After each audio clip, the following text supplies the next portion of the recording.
In June 2025, the Ethiopian parliament passed a sweeping and controversial law under the guise of counter-terrorism and anti-money laundering efforts, known as the Asset Recovery and Economic Crime Proclamation.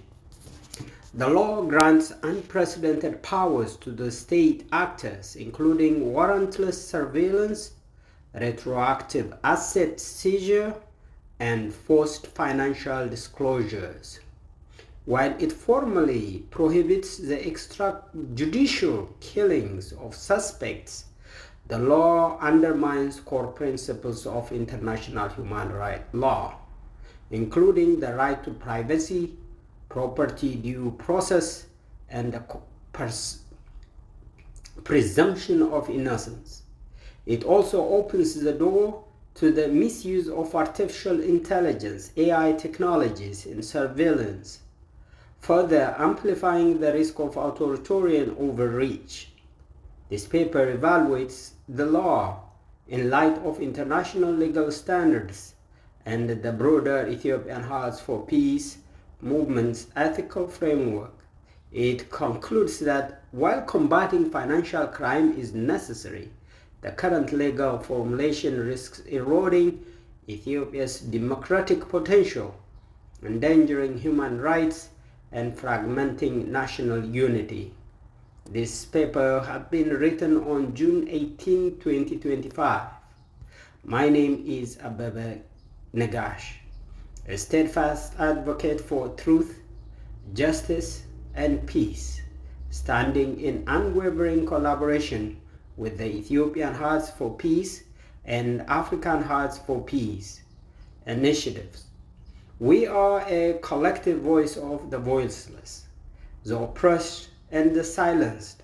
Our mission is clear: to unveil the realities of state repression, stand against the erosion of civil liberties, and shine a light on legal frameworks increasingly used as weapons of systematic injustice.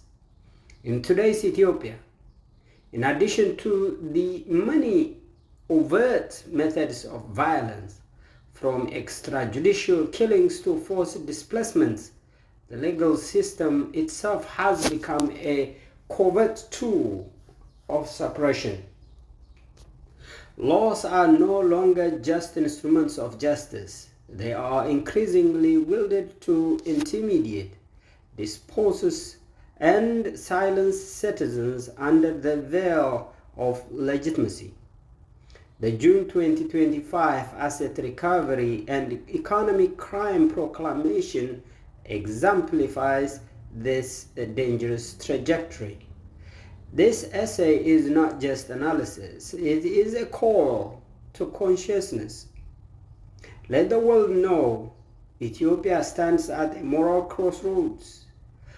Will it choose transparency, justice, and reconciliation, or authoritarianism masked in law? The future depends on what we do next.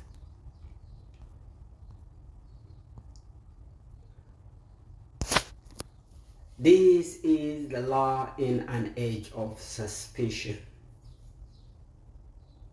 Ethiopia is once again at a crossroads. In the wake of civil unrest, economic instability, and global pressure to crack down on financial corruption and terrorism, the Ethiopian parliament introduced and passed a controversial law in mid-June 2025. The Asset Recovery and Economic Crime Proclamation ostensibly aimed at eliminating corruption and illicit finance. The law enables state authorities to investigate, seize, and appropriate wealth deemed to be unexplained or obtained unlawfully. Mind you that under TPLF, 30 years of brutal rule, to be precise 27 years, assets were acquired through corruption and other means. However, the law's formulation raised troubling questions about legality, morality, and democratic governance. Under this new framework, state actors are empowered to conduct invasive surveillance, access financial records, monitor private communications, and freeze or confiscate assets without a criminal conviction or even prior judicial oversight. The burden of proof is reversed. Suspects must prove their wealth is legitimate or risk losing everything. Though the law avoids overt authoritarian language and forbids the killing of suspects, it creates a de facto legal regime that functions through coercion, fear, and unchecked state authority. This essay evaluates the implication of the new law through 5 lenses. 1. Legal contradiction with international human rights norms. 2. Misuse of AI or artificial intelligence and surveillance technologies. 3. Historical and global precedents of similar laws. 4. Political manipulation and the risk of authoritarianism. And 5. Ethical governance aligned with the vision of the Ethiopian Hearts for Peace initiative. The letter and the spirit of the 2025 law is as follows. The Asset Recovery and Economic Crime Reclamation contains several key provisions. 1. Retroactive asset seizure. Authorities can confiscate property worth over 10 million birr, going back 10 years, without requiring a criminal conviction. 2. Warrantless surveillance. Government agents may monitor calls, emails, and other communications without prior court approval. Courts are only informed after the fact. 3. Burden of proof reversed. Citizens must justify the legality of their wealth. If unable to do so within a 2-month deadline, their assets can be seized automatically. 4. New bureaucracy. A state-controlled department will be created to manage recovered assets, raising concerns about misuse and lack of accountability. While the law is framed as a tool for justice, its operational logic contradicts the presumption of innocence and introduces vast scope for abuse. 3. Contradictions with international human rights law. Ethiopia is a signatory to several key human rights instruments, including the Universal Declaration of Human Rights, UDHR, the International Covenant on Civil and Political Rights, ICCPR, and the new law violates several core provisions. 1. Presumption of innocence. UDHR Article 11 verse 1 and ICCPR Article 14(2) guarantees the right to be presumed innocent. The new law flips this on its head. 2. Right to privacy. UDHR Article 12 and ICCPR Article 7 prohibit arbitrary interference with privacy, yet the law allows warrantless surveillance. 3. Right to property. UDHR Article 17.2 prohibits arbitrary seizure of property.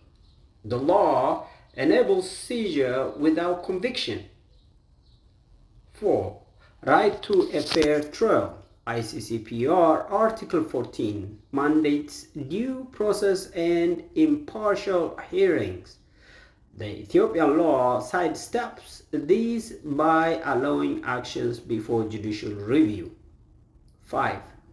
Protection from retroactive laws. ICCPR Article 15 forbids applying criminal law retroactively. By seizing assets based on past behavior, not previous, deemed illegal, the law undermines this protection. Furthermore, if the state or agents or state actors deemed the situation is above their hand, they can do bodily harms. As long as they don't kill, they are free. The United Nations Human Rights Committee and African Commission on Human and People's Rights would likely deem the law incompatible with Ethiopia's treaty obligations. 4. Misuse of AI, surveillance in the age of automation. Perhaps one of the most dangerous aspects of the new law is its reliance on or future integration with artificial intelligence, AI, for state surveillance. Already, Ethiopia's government has partnered with foreign tech firms and intelligence agencies to implement digital ID systems, facial recognition tools, and financial data aggregation platforms. AI risks under the new law. 1. Predictive policing. AI could be used to flag individuals with suspicious financial activity, often reflecting systemic bias or incomplete data. 2. Mass surveillance.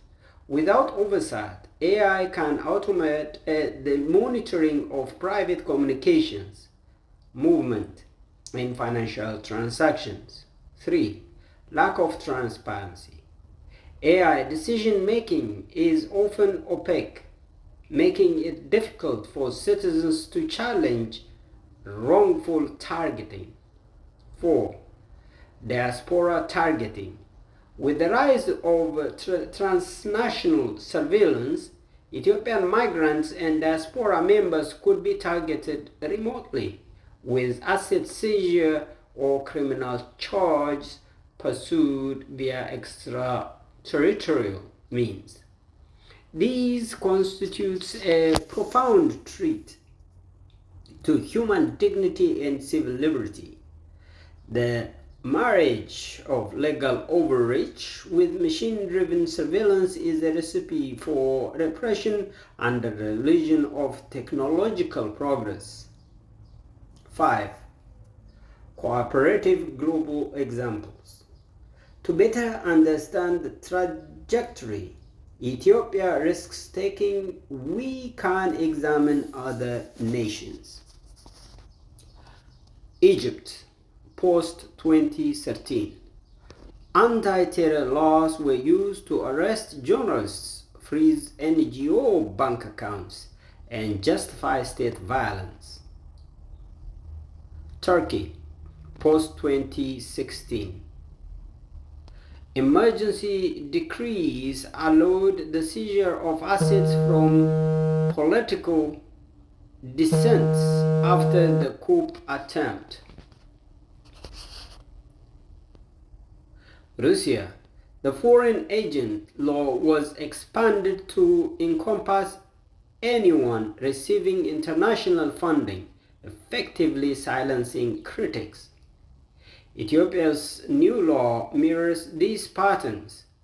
Laws passed under the guise of national security that becomes tools of repression. In each case, the erosion of due process leads to international isolation, economic decline, and internal resistance. 6. Political weaponization and ethnic disparities. In Ethiopia's current context, where ethnic fault lines remain deep and unresolved, the law could be used selectively. Amhara leaders and elites, often accused of framed in economic terms, Amhara figures could be disproportionately targeted. Although true in many cases, the method and the law will be used disproportionately. Tigray and Oromo dissenters, those who challenge the central government, may see their assets frozen as a form of silencing. Opposition parties' financial targeting is an effective way to destroy political competition without imprisoning leaders directly. What begins as justice quickly morphs into a bureaucratic form of warfare. Asset seizure without trial becomes a quieter but no less destructive version of state sanctions violence. 7. Erosion of national unity and economic trust. The long-term consequences of such legislation are dire. Investor flight. Both local and diaspora investors may refrain from economic engagement for fear of arbitrary seizure. 2. Brain drain intensifies. Skilled professionals and entrepreneurs will see safer futures abroad. 3. Loss of trust in government. Citizens stop cooperating with institutions they perceive as predatory. 4. Widening ethnic suspicion. If enforcement appears ethnically biased, it further frays the social contract. Remember, here at Ethiopian Hearts for Peace, we are not saying that the problem that brought this law into effect does not exist. We're saying laws that pretend to restore order while eroding trust cannot build unity. Only truth, dialogue, and justice rooted in fairness can achieve lasting peace. Yes, someone very poor yesterday owns many things in Ethiopia overnight. That is because of state favoritism to elites, corruption, and many more things. 8. Toward ethical governance. A vision from us, from Ethiopian Hearts for Peace, is as follows. EHP, Ethiopian Hearts for Peace, proposes an alternative path, one that uses law to heal, not to harm. Here are our key recommendations. 1. Restore the presumption of innocence, no seizure without conviction. 2. Mandatory judicial oversight. Require court approval for all surveillance and asset seizure. 3. Create an independent oversight body, separate from political actors. 4. Define clear legal terms. Avoid vague terms like unexplained wealth. What does it mean?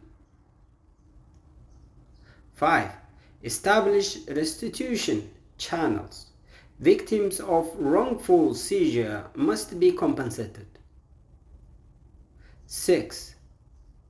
Restrict AI use. All AI surveillance must be subject to human rights audits. Going back to 5, establishing restitution channels that include those who are severely beaten, probably lost part of their body, disabled, what have you, those victims of wrongful seizures must be compensated as well. But the compensation for bodily harm, what will it amount to? Will you replace an eye? Will you replace a limb? Will you replace health? Will you replace the trauma? How? Innocence without proven guilty must be upheld. Justice must be administered ethically, not just effectively. The purpose of law is not only control, but the cultivation of a moral and peaceful society. Imagine someone is being targeted, property is seized, thrown out to the street. The legal battle includes corruption for the prosecutors, police officers, the judges, what have you. The man has nothing, or the woman. 9. In conclusion, between power and principle. The 2025 Asset Recovery and Economic Crime Proclamation represents a legal milestone, but not necessarily a positive one. It exemplifies how law can be drafted with the appearance of justice while enshrining mechanisms of authoritarianism. By reversing the burden of proof, allowing warrantless surveillance, and enabling unchecked bureaucratic power, by enabling bodily harm, any means necessary. The law betrays both Ethiopia's constitutional aspiration and its international commitments. Moreover, the law's integration with AI surveillance creates a new frontier for human rights abuse. Without robust checks, this technological shift will entrench a future of automated oppression. Precisely what the Ethiopian Hearts for Peace EHP initiative seeks to prevent. If Ethiopia wishes to rise above its painful past and present and build a united future, its laws must reflect the principles of fairness, accountability, and transparency. The path to unity is not paved with fear, but with justice. Let this be the moment when Ethiopia reclaims its moral compass. We are raising a critical and deeply human concern. Please pay attention here. Can any compensation, financial or otherwise, truly restore the life, dignity, or physiological or psychological well-being of a person who suffers physical and emotional harm under an unjust law? Let's break this down in a structured way for inclusion in this essay. The illusion of just compensation under coercive law enforcement, because that's what's happening, coercive law enforcement. 1. Legal and ethical void in the use of force.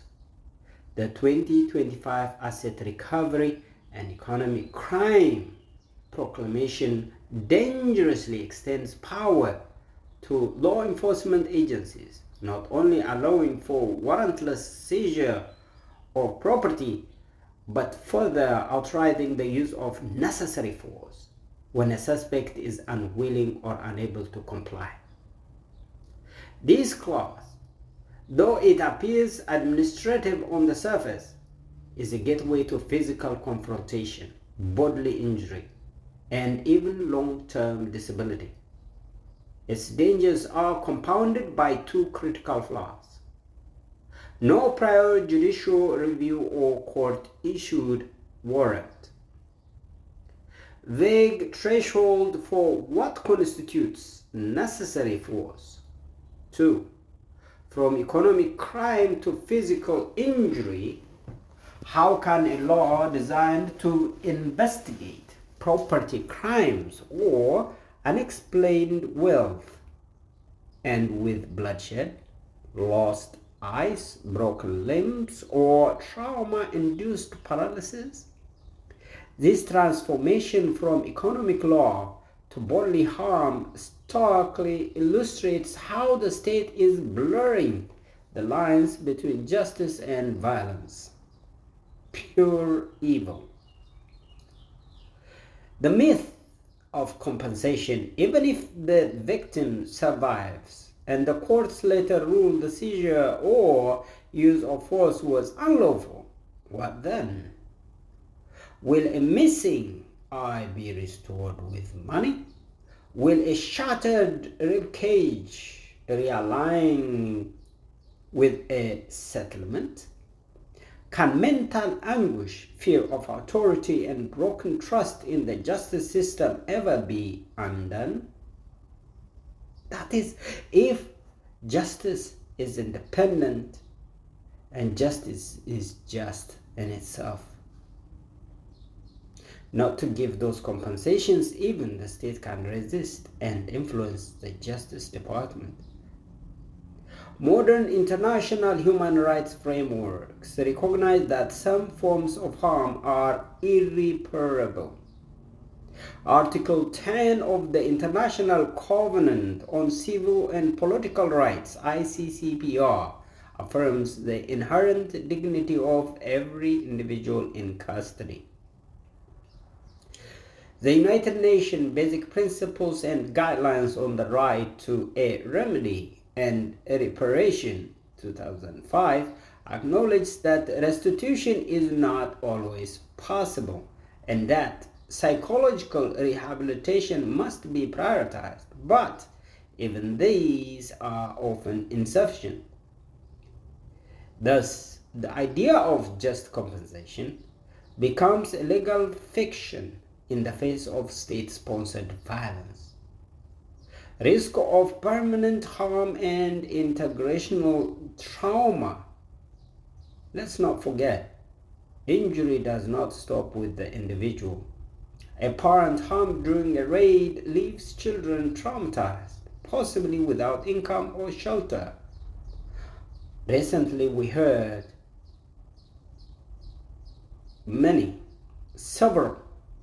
several people left out in the open, exposing themselves to the elements. One mother saved one child while the other was snatched from her by a hyena. Communities watching these incidents live in collective fear, avoiding participation in governance or commerce. Families targeted under the guise of economic crime may be stigmatized over generations. Over 500,000 Amharas and more non-Oromos were evicted in this manner from Addis Ababa alone.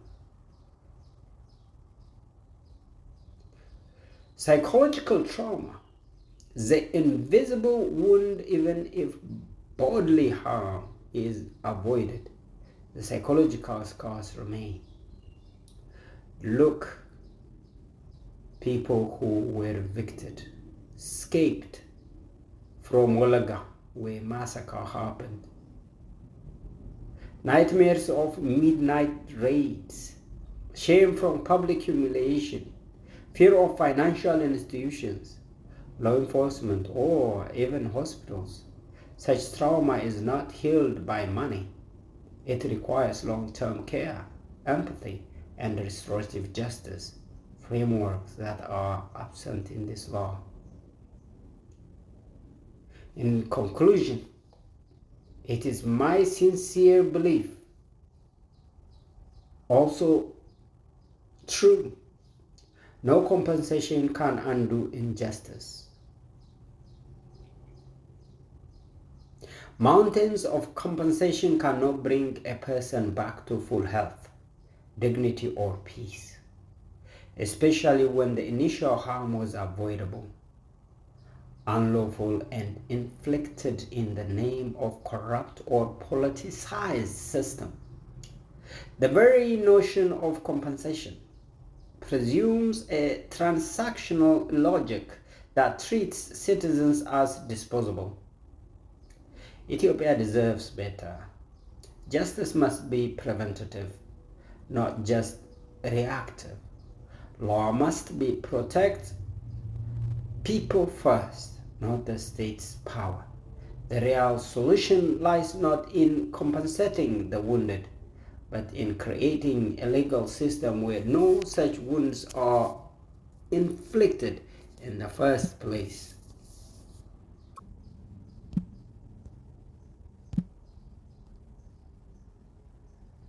There is a rotten root, the poisonous legacy of corruption and failed reform. To be fair to all sides and to the truth itself, we must acknowledge that Ethiopia's descent into legal authoritarianism did not emerge from a vacuum. It is a bitter fruit of seeds planted decades ago when the TPLF-led EPRDF regime came to power in 1991 and institutionalized a culture of selective enrichment, political favoritism, and ethnic clientelism. Within a few short years, individuals with close ties to the region become overnight millionaires. They amass real estate, fleets of vehicles, foreign accounts, and monopolies, while the masses were left to scavenge dignity in poverty. This era of untouchable elites left a deep psychological and material scar on Ethiopian society, a wound that has never been healed or honestly addressed. Despite the hope for change after the 2018 transition, led by Prime Minister Abiy Ahmed, the system has not only remained intact, it was metastasized. The same corrupted legal codes, constitutional flaws, and illicit networks have continued unchecked. In fact, many of the individuals now in position of authority were mentored by, allied with, or complicit in the old regime. If the constitution itself is the problem, if the leaders themselves are the creators and beneficiaries of this flawed order, how can they be the solution? There has been no constitutional reset, no accountability for past crimes, and no attempt to build a system where justice is blind, leadership is humble, and life is valued more than wealth. This is not governance. This is decay with a new face. The ethical poverty of Ethiopia's current leadership is there. The truth is evident to anyone who dares to look. Ethiopia today is in the grip of a leadership that does not recognize the sacredness of life. Massacres are normalized. Starvation is weaponized. Hate is manufactured and broadcast. And truth is trampled daily. Parliament members appear less like public servants, incompetent, and more like silent partners in the machinery of oppression. The judiciary is paralyzed.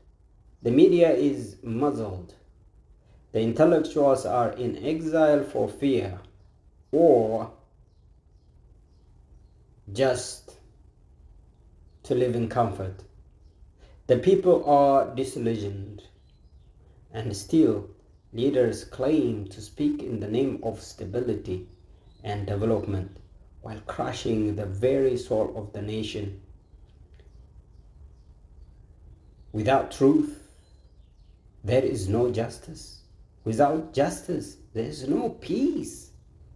This is not just political failure, it is moral bankruptcy.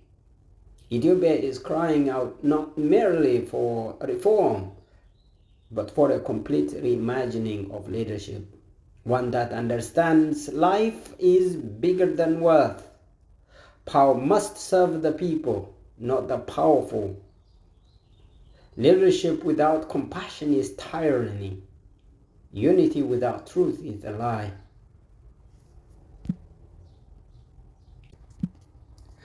Oh yeah, the name is Prosperity Party or Prosperity Gospel, a divine name taken in vain. In name, you see, Ethiopia's ruling regime is called the Prosperity Party. But behind this branding lies something far more troubling. A system that borrows from the prosperity gospel, not in faith, but in manipulation. The prosperity gospel is a controversial strand of theology and teaches God rewards faith with wealth. Success is a sign of divine favor.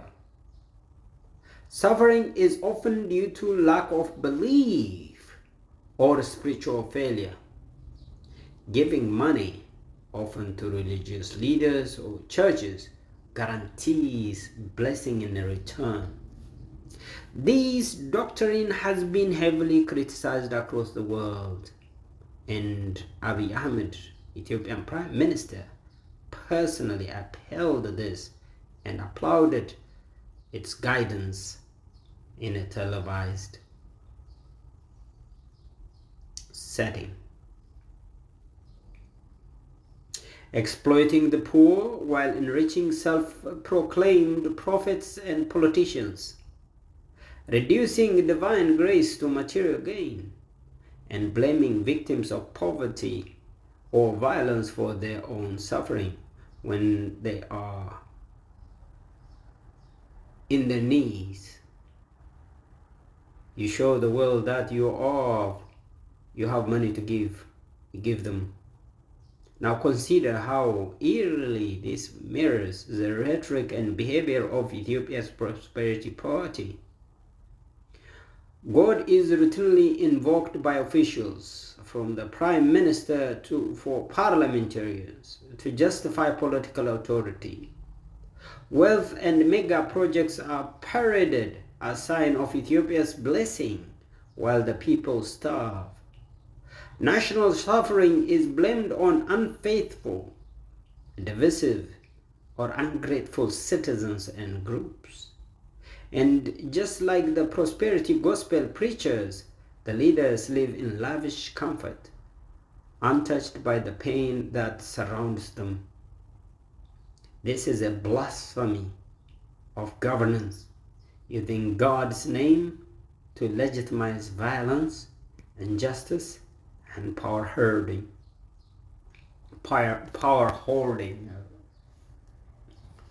When God is used to justify oppression, the Bible itself warns against the kind of manipulation. Believe it or not, the Bible is the oldest book in the world, and it has all the medicinal and legal and everything of our daily life.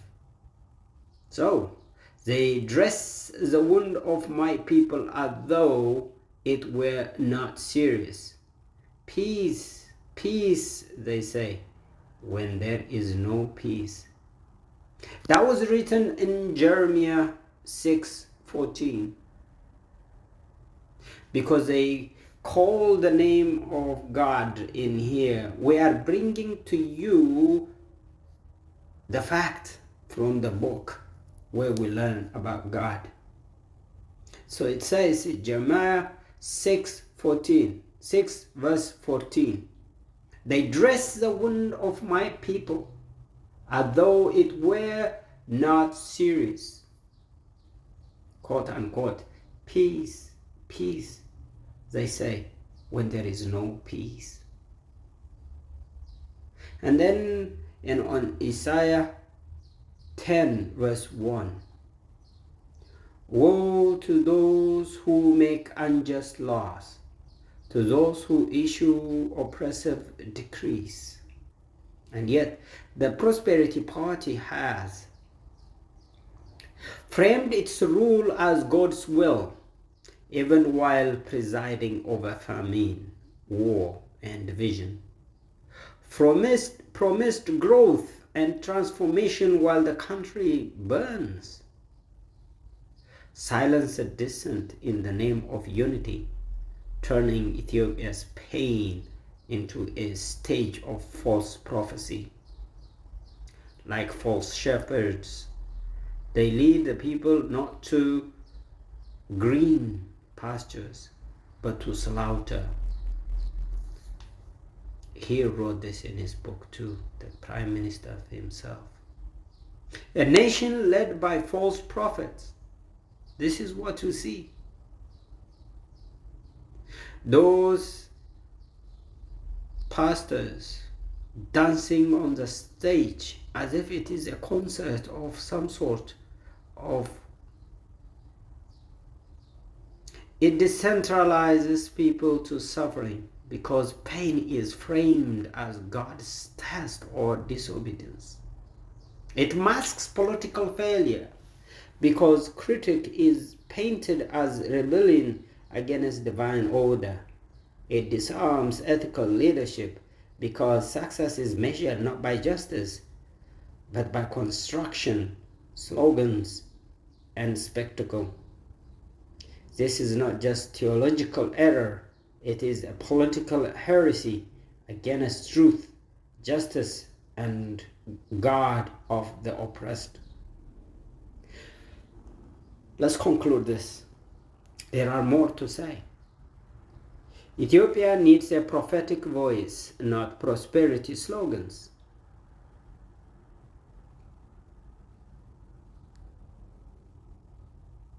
I stand with truth, justice, and peace. Let the world know that real prosperity is not built on lies, violence, or corrupted scripture. Ethiopia does not need a party that twists God's word. It needs leaders who live in it, defend the cause of weak, seek justice, love mercy, and walk humbly. Blessed are the peacemakers. Thank you very much.